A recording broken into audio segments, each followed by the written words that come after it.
ყვარში დაკარგული ახალგაზრდის ოჯახის ახლობლების საზოგადოებას დახმარებას თხოვენ. მესამე დღეა მდინარეში სამძებრო სამუშაოები აქტიურად მიმდინარეობს, თუმცა მისი პოვნა ამ დრომდე ვერ ხერხდება. წყლის დონე მტკვარში 2 დღეა დაწეულია. მოქალაქეებს, რომლებიც სანაპირო ზოლზე გადაადგილდებიან, ყურადღებისკენ მოუწოდებენ და სთხოვენ, რომ ნებისმიერი ინფორმაციის შემთხვევაში 112-ს შეატყობინონ. ამინდი კვლავ გაუარესდება გარემოს ეროვნული სააგენტო მოსახლეობას აფრთხილებს.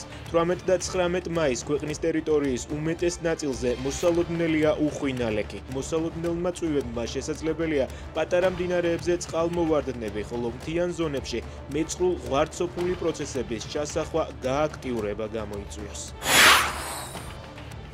რუსეთის დელეგაცია სტამბოლს დღეს დატოვებს. მოლაპარაკებების დროს მხარეები ტყვეების გაცვლაზე შეთანხმდნენ. შეხვედრის შემდეგ ევროპის ლიდერებთან ერთად ზელენსკი ტრამპს ტელეფონით ესაუბრა.